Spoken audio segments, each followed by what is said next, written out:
Yes, it's a beautiful Wednesday morning and it's the 15th of July 2026. You're welcome to this morning's edition of AM120. I am Oluwafunbi Bello. And I am Victor Open. I welcome you right here to a fresh edition of the AM120 this beautiful Wednesday morning.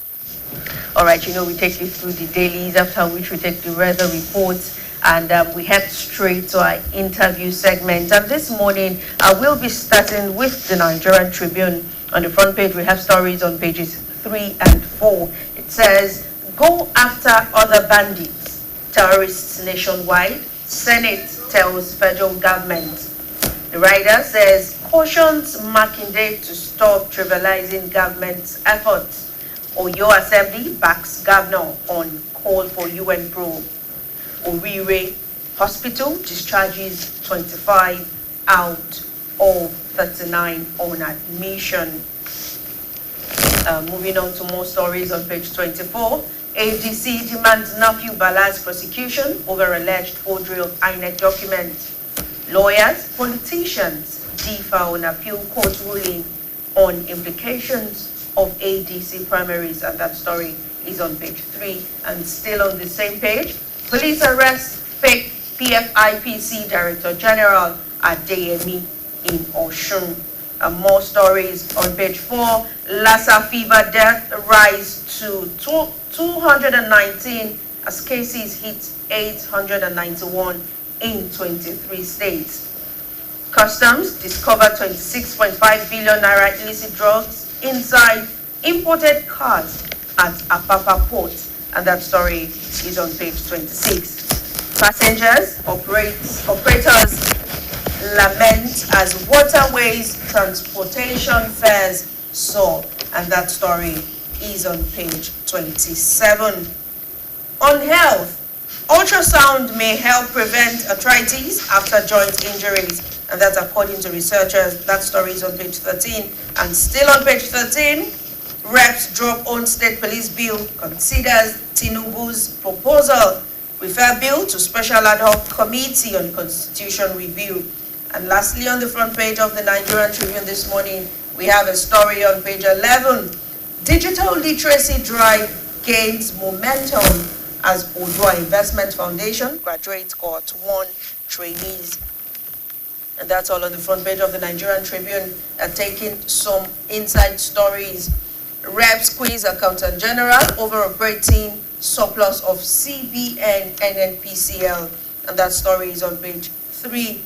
And still on the same page, Orire Lautech discharges 25 out of 39 on admission. Oyo Assembly backs Makinde on UN call for probe. More stories on page 4. Go after other bandits, terrorists nationwide. Senate tells federal government. Challenges federal government to pay victims statutory death benefit, insurance claims, other entitlements. Oyo slain teacher's family appeals to Tinubu over recovery of remains. Lassa fever death hits 219, and that's according to NCDC. And on business and economy, we have growing concern as Brent crude surges to $90 amid Iran attack on UAE oil tankers.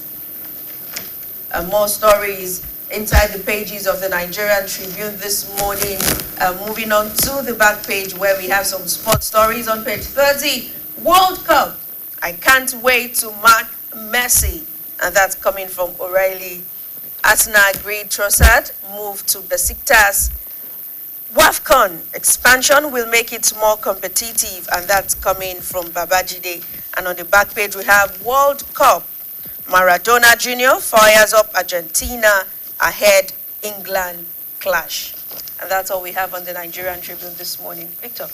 All right, thank you very much. We've got interesting stories on the Vanguard newspaper as well. The most important one right here is about the BFIPC, where police nabbed DG at DME in Osun village hideouts, and it's a story you find on page 5. The writer says the court orders his arrest for failing to appear, fixes September 30 for arraignment. Also on page 10, we have a story why Nigeria's database still fragmented despite NIMC's claims. On page 8, Tinubu transmits State Police Constitution Amendment Bill to reps. And on page 40, next year, 6 more funding for elections. On page 9, we have xenophobia. South African returnees recount ordeals as 315 Nigerians return today in final evacuation. Well, of course, we go for this commercial break and then we return with more stories from the front page of the Vanguard newspaper.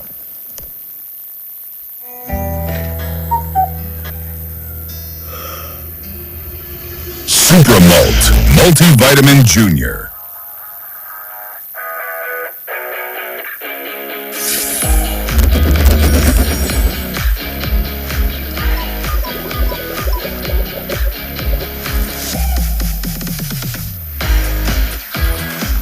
Super Malt Multivitamin Junior. Being mommy simplified.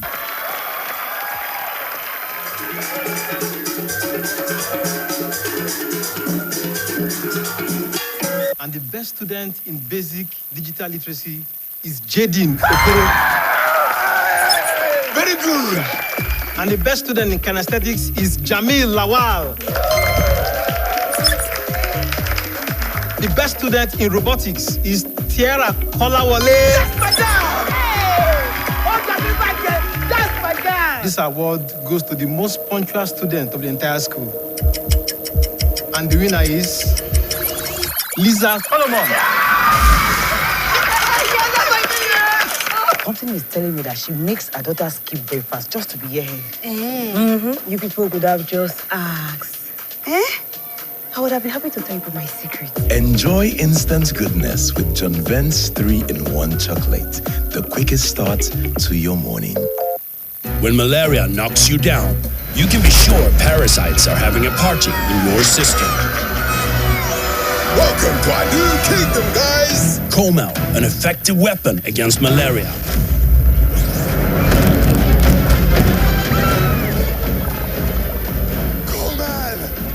Attacking the parasite army directly to give you express relief and get you back on your feet effectively. Comel on malaria gone.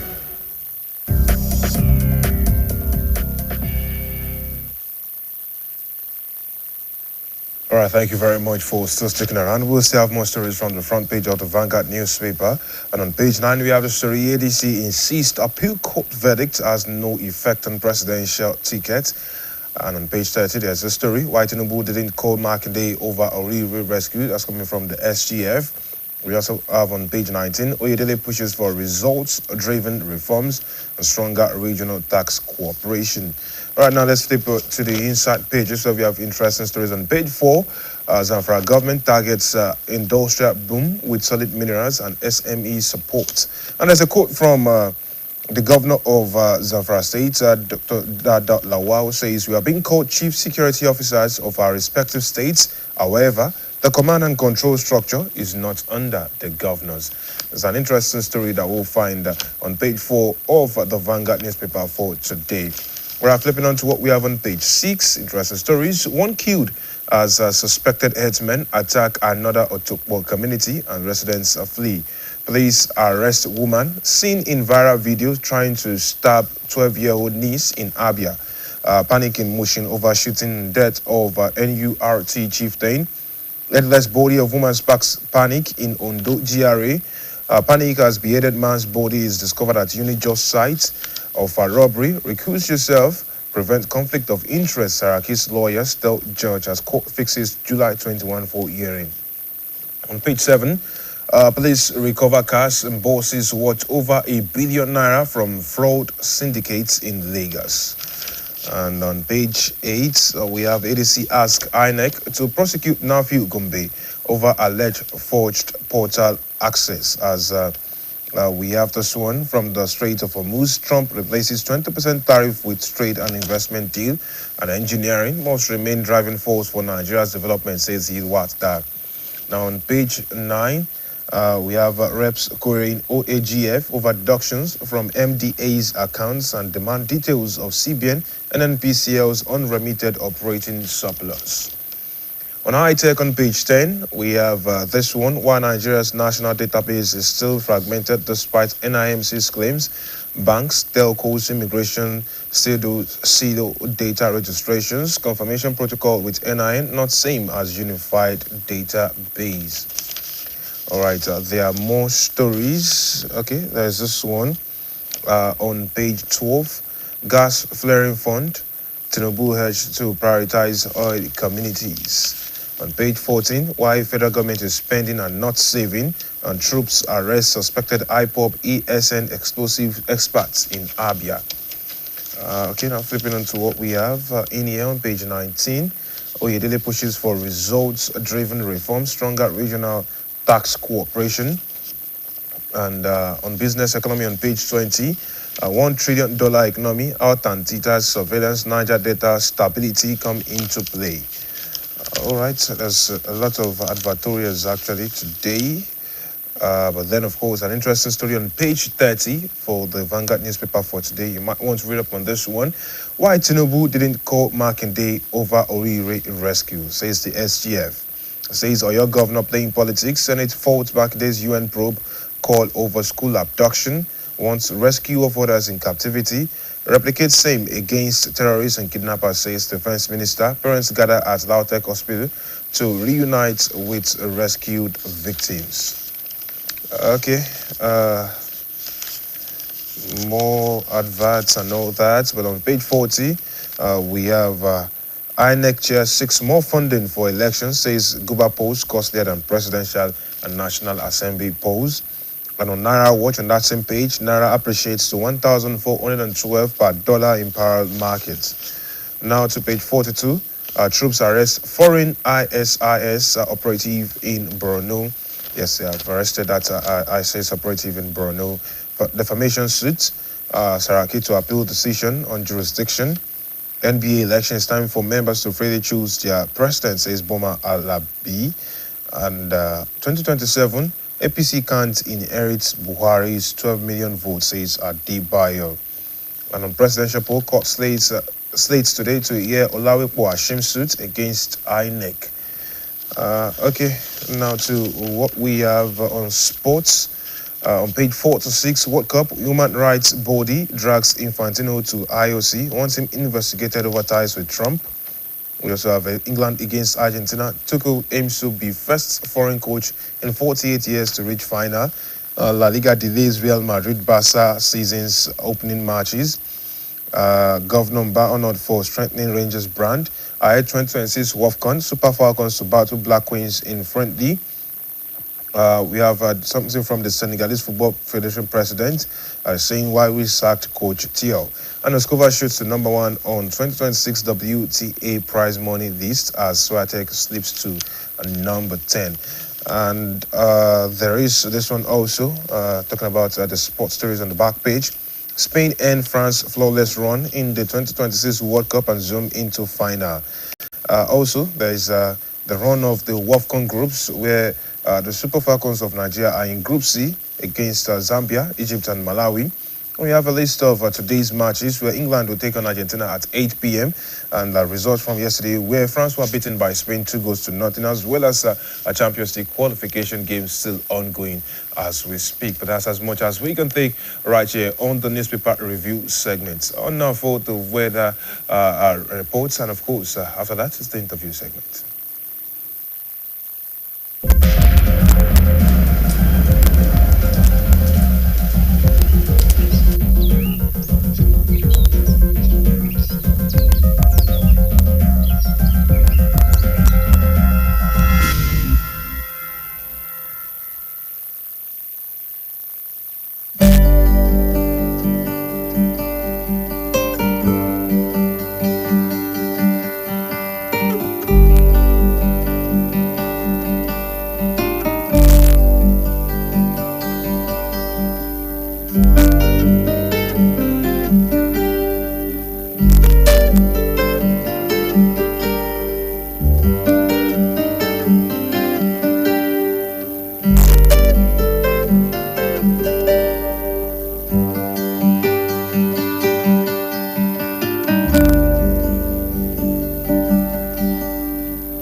this your 100% human hair?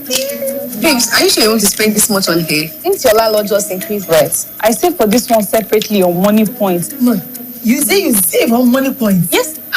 This madam money points here, the array of hair dryer there is target savings money points I used to have it. The rest of this my sub is this savings money points I used to do it. The salary of this my staff is save as you transact, son. Jennifer, money point save as you transact. Money point fixed savings and money point target savings. What happened? Why did I tell her to contribute to you? Why should I? Come on, oh, you go give your money to Adaku to save. You see money point accounts there. You know, go open a savings account. Now Adaku you shoot. I beg everybody inside this my saloon. Oh, yeah, bring out your phone and download the money points hack now. Even you. What are you waiting for? Download the money points hack now. Adaku, wow, open money points account too. Money Point, made for your progress.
And the best student in basic digital literacy is Jadin. Very good. And the best student in kinesthetics is Jamil Lawal. The best student in robotics is Tiara Kolawole. That's my guy. This award goes to the most punctual student of the entire school. And the winner is Lisa Solomon. Something is telling me that she makes her daughter skip breakfast just to be here. You people could have just asked. I would have been happy to tell you my secret. Enjoy instant goodness with John Vent's 3-in-1 chocolate. The quickest start to your morning.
Thank you very much for sticking around with us this morning.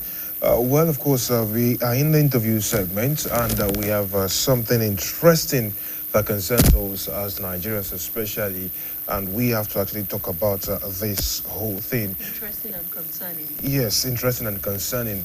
Now, this morning we are talking about the WFP, that's the food program warnings, and of course that's coming from the United Nations about the impending food scarcity.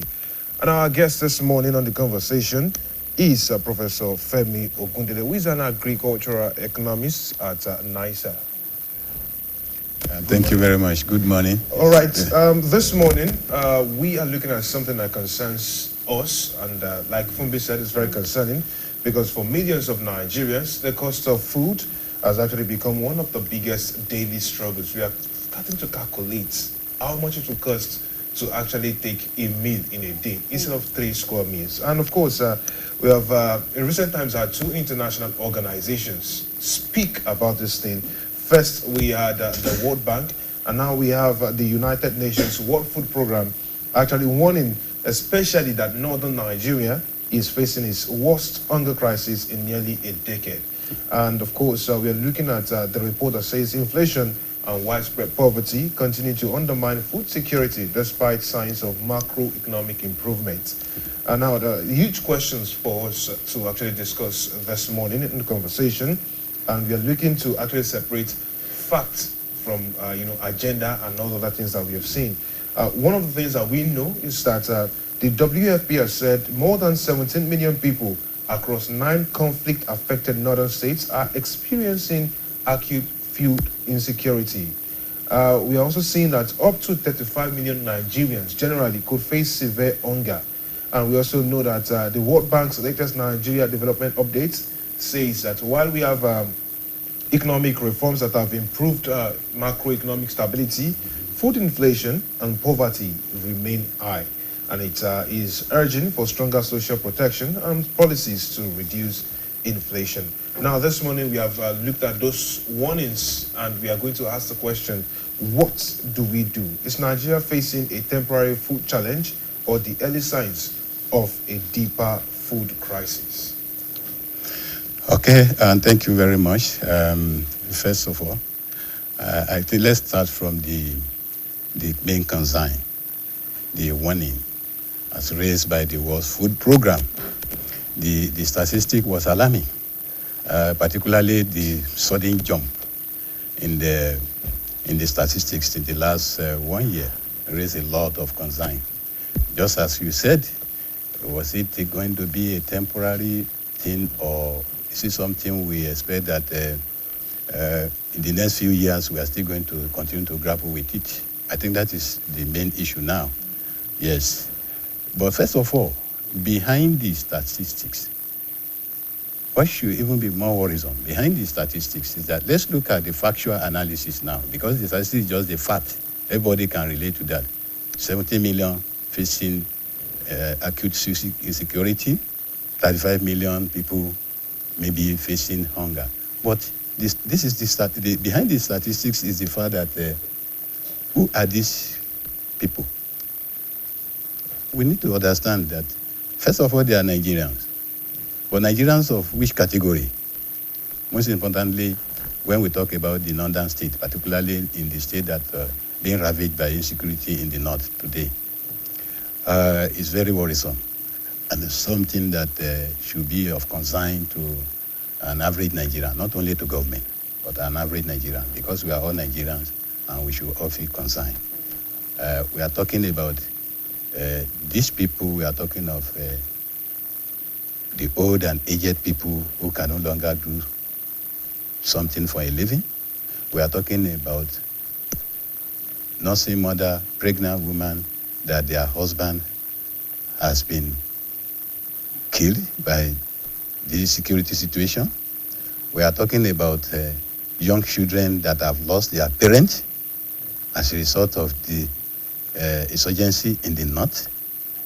So we are talking about people living with disability that don't have the power to even find means of sustenance. I think that this is where it is more critical to separate this category of people from me and you, who still move around freely. So because when we talk about, we are facing hunger, we can no longer, afford 3 square meals, we can't do this. Some people, it's not even the issue of being able to afford. They don't even have the opportunity to say they want to go and, try it. They are living in IDPs. They are being fed by the World Food Program in conjunction with NEMA. So these people are there. And there are a lot of people who are not even within the IDPs.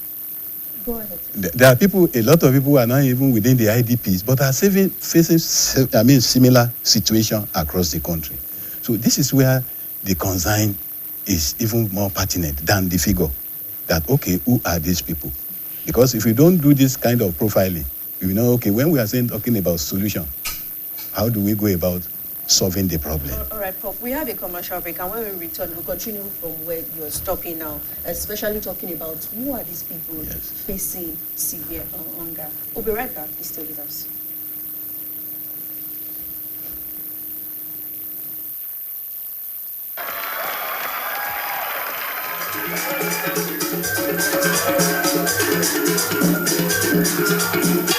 And the best student in basic digital literacy is Jadin Okoro. Very good. And the best student in kinesthetics is Jamil Lawal. The best student in robotics is Tiara Kolawole. That's my girl! Hey! Oh, that's my girl! This award goes to the most punctual student of the entire school.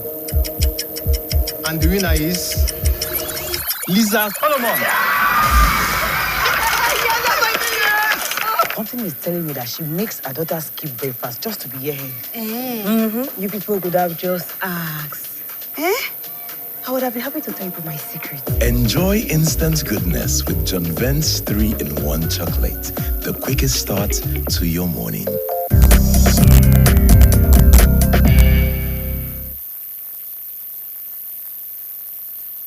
All right, thank you very much for staying with us. We're still talking about warning, World Food Program warning on impending food scarcity. Prof, before we went on that break, we were talking about the categories of people involved in the severe hunger, especially when we're talking about 35 million Nigerians under this category. Yes. So the last category are the poor.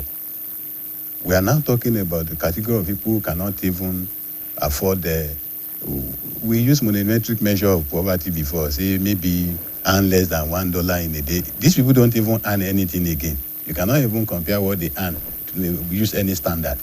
They are chronic. In fact, they are so poor that they fall within the category of people suffering from chronic food insecurity.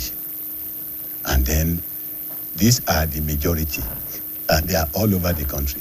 They are not only in the north, they are in the south, they are in the east. Now, Prof, I think we need to start to examine what has gotten us to this point, because we have identified the groups now, the categories, different categories. Now we need to understand the factors that have brought us, because if we do not look at those factors, maybe we'll be treating it wrongly, because we have seen quite a number of people say this reform, this policy, that is happening. But what are those things that are responsible for driving us out to this very point? Okay, thank you very much. You see, these factors we want to discuss now, there is no one single factor that is responsible. Definitely. We have a kind of reinforcing factors all over. Some of them are mutually reinforcing. Like they're working together. Yes, they are working together. So, you see, before we arrive at the beginning of insurgency in the north, one critical factor that has been in place is the negligence of the youth population in terms of human capital development.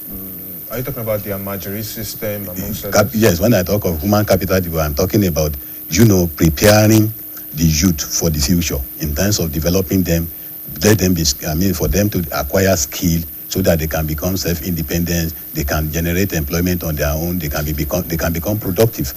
We have neglected that sector of the country for a very long time. That is it. And that now led to, this issue of making it easier for them to become an army of crime and criminals. It's easy to recruit them to join. For example, you can come to this. Even somebody that have even ordinary school cert in the south now, or diploma, for you to convince a diploma holder now to say that is the right way to go, or that is the only way to go, and for you to live your life, it will take time. First of all, think about the investment that the family has even invested in him for going to school, primary school, secondary school, up to that point. Education is very key. That segment of the country, we didn't pay particular attention to that sector more than 30 years ago. It's not something that happened now. So that led to the issue of making them vulnerable, and then when this thing now coming the issue of terrorists, the insurgency in the north, they were being recruited into join these people, and then the system collapsed. Insecurity now setting, and that is what now led to the issue of displacing people from their, from their farmland, from their home and everything, and and that factor continued to reinforce. There are well-known factors that we know that farmers are even aware of. They already developed their own strategy of how to adapt to those factors anytime it occurs. And there are also institutional framework to also support farmer to be able to at least either respond or recover whenever such factor hits them. So we are talking of factor of climate change, like flooding, like drought. These are common phenomena. Farmers are used to it, and they already have their inbuilt system of responding and and also recovering from this thing. Then if they are being supported by government or institution, then they recover faster.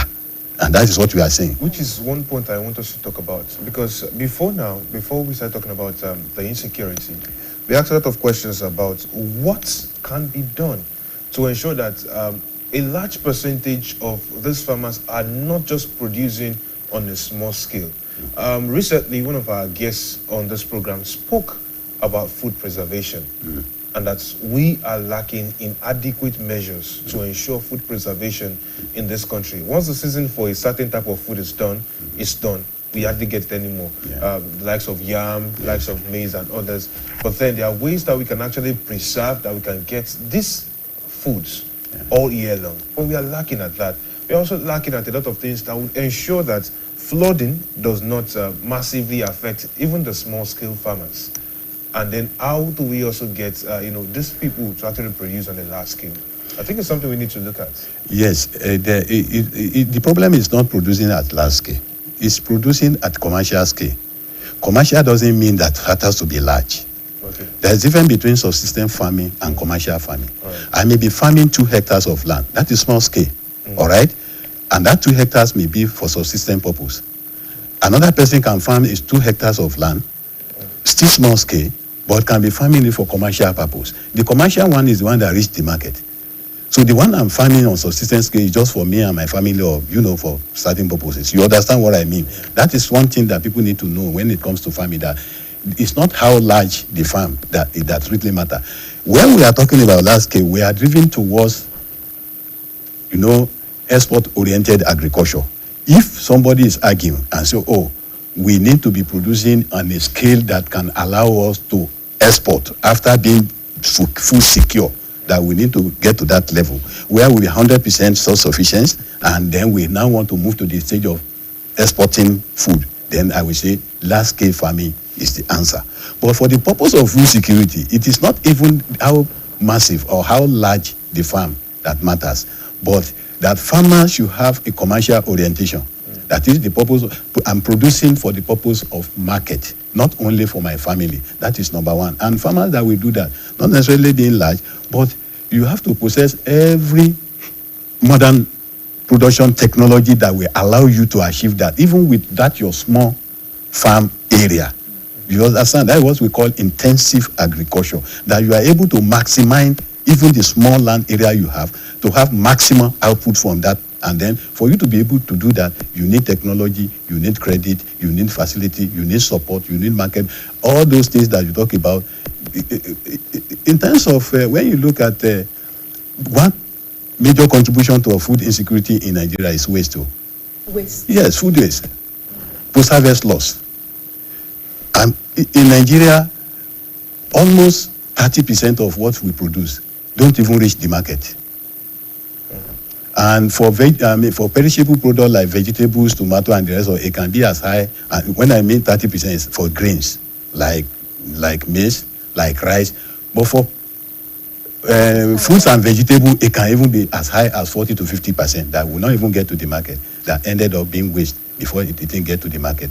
So you can imagine if we can save that percentage of food and it can get to the market, what is going to contribute to food security in Nigeria. So we all acknowledge that investment in cold chain in Nigeria is sit at very lower end. It's as if Nigerians don't even understand that that is another line of business activities.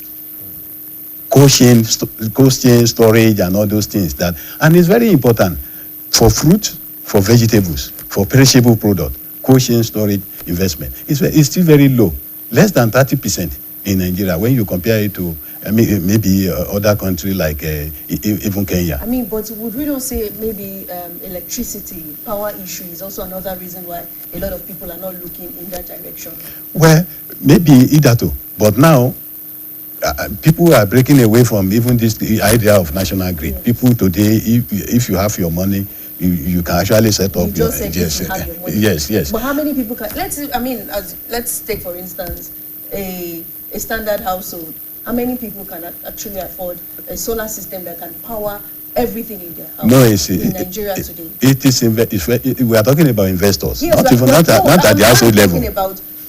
Not at what level? Not at household level. No, I'm just saying, for instance. Yes, I understand. You said a lot of people are branching away from conventional electricity supply and getting into solar system. And I'm saying that a lot of people might not even be able to afford it. But are there programs in place? And I'm talking about, maybe from government's perspective now, for people to look into these investments you just talked about. Yes, there are, because this administration has put in place a lot of credit windows for agricultural investors. There are a lot of credit windows for them. BOI is running one. Bank of Agriculture is also running another one. Then there is also NISA, which is running for the micro agricultural enterprises. So the BOI and the BOA are for large-scale investors. But at least for even micro investors, we have the NISA that is running that one. Okay, so this cold chain storage facility we are talking about is not for it's not at the level of the household. We are talking about at the level of investment. For example, if you have a very big cold chain warehouse somewhere in Bodija, you see what I mean? So even the pepper seller, the tomato seller, if they don't finish selling their thing at that day, they go there. That is it. They pay the warehouse. They put it there. The following day, their pepper is still fresh, their tomato is still fresh. They go there and they pay a fee for that, instead of the thing completely rotting away and get waste. That is what we are talking about. So who is going to borrow from BOI now?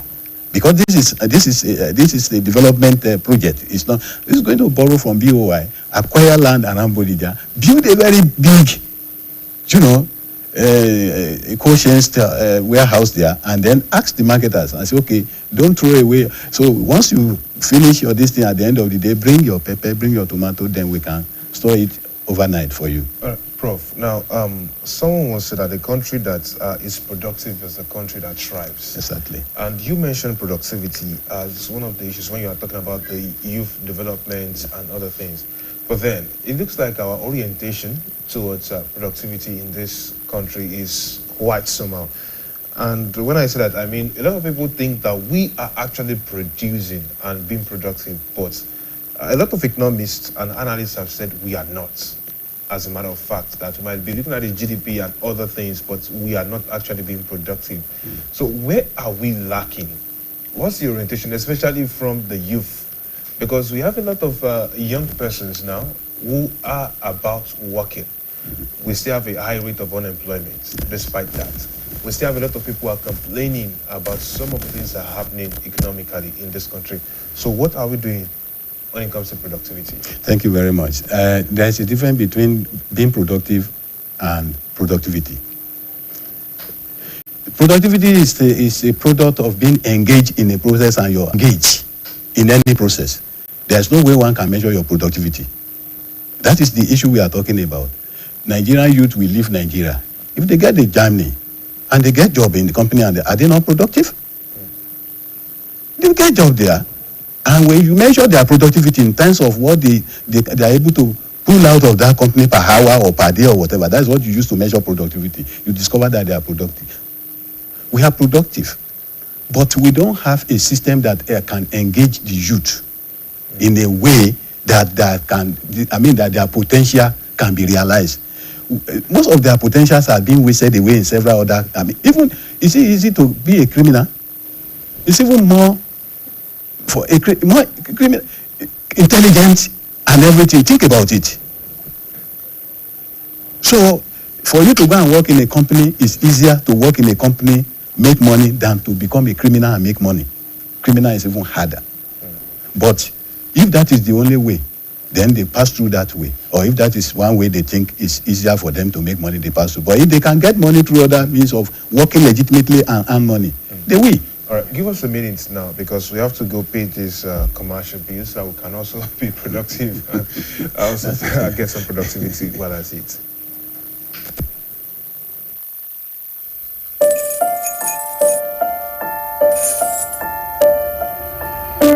Super Multivitamin Active Teens.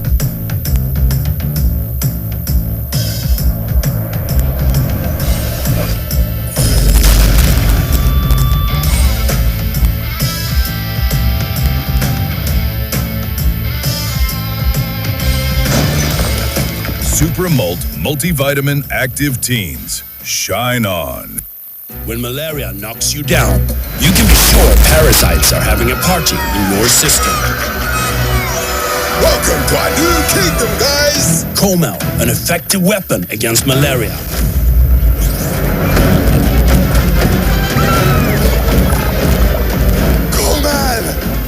Attacking the parasite army directly to give you express relief and get you back on your feet effectively. Comel on malaria gone.